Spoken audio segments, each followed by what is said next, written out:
कहा जाता है कुछ धरतियां जीतने के लिए नहीं, समझने के लिए बनी होती है, और अफगानिस्तान ऐसी ही धरती है जहां हर युग में कोई ना कोई सिकंदर आया, कोई ना कोई शकुनी चला और कोई ना कोई सत्ता टूटी। आज वही धरती फिर चर्चा में है, क्योंकि तालिबान का शीर्ष प्रतिनिधिमंडल भारत आया है। कहानी शुरू होती है उस युग से जहां सत्ता और अहंकार ने एक परिवार को जला दिया था। महाभारत खत्म हुआ था और गंधारी के 100 पुत्र मारे गए। उसका भाई शकुनी, चालों का उस्ताद, उस युद्ध का सूत्रधार था। जब युद्ध खत्म हुआ तो गंधारी ने शकुनी से कहा, तेरी चालें दूसरे को हराने के लिए नहीं, विनाश बोने के लिए थी। शकुनी बोला, मैंने सिर्फ नीति खेली दीदी। तो गांधारी बोली, तेरी नीति ने मेरा कुल मिटा दिया। याद रख, जहाँ जहाँ तेरी चालें चलेंगी वहाँ कोई अस्थाई शांति नहीं रहेगी। कहा जाता है यह श्राप उस भूमि तक फैला जहाँ छल और शक्ति का संगम हुआ, और शायद इसलिए आज तक इस क्षेत्र ने स्थिरता नहीं देखी। सदियां गुजरी और अब दुनिया में नया नाम उभरा, सिकंदर मकदूनिया का। उसने हिंदुकुश की घाटियां पार की और अफगानिस्तान पहुंचा। उसे लगा ये दर्रे जीत लिए तो सब जीत लूंगा, लेकिन अफगानिस्तान ने कहा, यह धरती किसी की नहीं होती, बस तुम्हारी परीक्षा लेती है। सिकंदर लौटा, घायल और बदला हुआ, और इतिहास ने वही लिखा, यह भूमि ताज नहीं श्राप देती है। जो यहाँ जीतने आए वही यहाँ रुक गए। आधुनिक युग जब बंदूकें बोई गई, 1979 सोवियत रूस अफगानिस्तान पहुंचा, विचारधारा के नाम पर कब्जा, और जवाब में अमेरिका ने जिहाद को हथियार बना दिया। और तभी बने तालिबान, मतलब विद्यार्थी। पर ये विद्यार्थी किताबों से नहीं, युद्ध से निकले थे। 1996 में उन्होंने काबुल पर कब्जा किया और कहा, हम व्यवस्था लाएंगे। लेकिन व्यवस्था आई, डर के साथ शिक्षा रुकी, संगीत बंद, और लोग फिर इतिहास की गिरफ्त में। 2001 दुनिया का झटका। 11 सितंबर 2001 न्यूयॉर्क पर हमला। तालिबान फिर दुनिया के निशाने पर। अमेरिका पहुंचा, शासन गिरा, लोकतंत्र का युग शुरू हुआ। भारत ने अफगानिस्तान को संभाला। संसद भवन, सड़कें, स्कूल, अस्पताल बनाए। भारत ने कहा, हम युद्ध नहीं, उम्मीद देंगे। 2021 तालिबान की वापसी। अगस्त 2021 अमेरिका निकला, तालिबान लौट आया। सत्ता फिर वही, डर फिर वही, पर दुनिया अब चुप नहीं थी।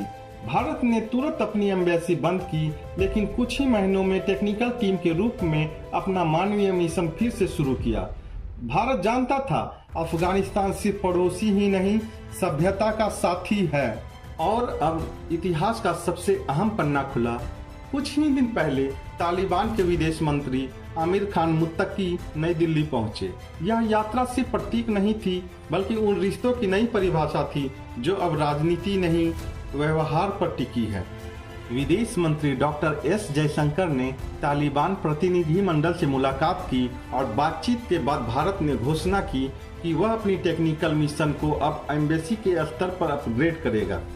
जयशंकर ने कहा, भारत और अफगानिस्तान का सहयोग सिर्फ विकास नहीं, क्षेत्र स्थिरता के लिए भी जरूरी है। बैठक में भारत ने अपनी सबसे बड़ी चिंता भी जताई, सीमा पार आतंकवाद। जयशंकर ने स्पष्ट कहा, हमारी साझी समृद्धि को सबसे बड़ा खतरा आतंकवाद से है, हमें मिलकर इसका सामना करना होगा। मुत्तकी ने जवाब दिया, तालिबान किसी भी देश के खिलाफ अपनी भूमि का इस्तेमाल नहीं होने देगा। यह बयान छोटा था, लेकिन उसके पीछे भारत की रणनीतिक चुप्पी की गहराई थी। वहीं बैठक के बाद कई घोषणाएं हुई। भारत ने अफगानिस्तान में 6 नए विकास प्रोजेक्ट शुरू करने का ऐलान किया, जिसमें शामिल है काबुल में 30 बेड का अस्पताल, एंकोलॉजी सेंटर और ट्रॉमा सेंटर, 5 मातृत्व क्लिनिक, 20 एम्बुलेंस का तोहफा, MRI, CT स्कैन मशीनें और वैक्सीन सप्लाई। अफगान छात्रों के लिए भारत में नए छात्रवृत्ति कार्यक्रम। इसके साथ ही भारत भूकंप प्रभावित इलाकों में घरों और इंफ्रास्ट्रक्चर के पुनर्निर्माण में भी मदद करेगा। मुत्तकी ने भारतीय कंपनियों को खनन क्षेत्र में निवेश के लिए आमंत्रित किया और कहा, यह रिश्ता व्यापार और भरोसे का होना चाहिए। जयशंकर ने यह भी स्पष्ट किया कि यह संपर्क रिकॉग्निशन नहीं है, बल्कि ह्यूमैनिटेरियन डायलॉग है। भारत ने आतंकवाद के खिलाफ संयुक्त मोर्चा की बात दोहराई और दोनों पक्षों ने एक बयान जारी किया। हम किसी भी रूप में आतंक को स्वीकार नहीं करते। पाकिस्तान का नाम नहीं लिया गया, लेकिन दोनों पक्षों ने सीमा पार आतंकवाद की निंदा एक स्वर में की और यही इस मुलाकात का संदेश था। भारत संवाद करता है पर अपनी सीमाएं जानता है।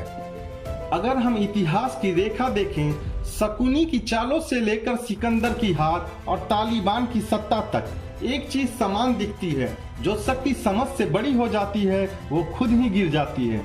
अब दुनिया देख रही है, क्या तालिबान बदलेगा या वही श्राप दोहराया जाएगा जो गंधारी ने अपने भाई को दिया था। जहां छल होगा वहां शांति नहीं टिकेगी। भारत की कूटनीति इस बार न विरोध न समर्थन की नीति पर टिकी है। उसका मकसद साफ है, अफगान जनता के साथ रहना, चाहे सरकार कोई भी हो। भारत का यह कदम दक्षिण एशिया के संतुलन की कुंजी बन रहा है, क्योंकि जहां दूसरे देश शक्ति की बात करते हैं, भारत समझ की बात करता है। और शायद यही फर्क भारत को भारत बनाता है, जो जीत नहीं चाहता, बस स्थिरता चाहता है। इतिहास बार बार लौटता है, कभी सिकंदर की तलवार बनकर, कभी शकुनी की चाल बनकर और कभी तालिबान की सत्ता बनकर। लेकिन इस बार शायद फर्क यह है कि भारत अब प्रतिक्रिया नहीं, रणनीति से जवाब दे रहा है। मैं हूं आलोक सिंह और आप देख रहे हैं वर्ल्ड मिरर, जहां खबरों के पीछे का सच इतिहास के आईने में दिखाया जाता है।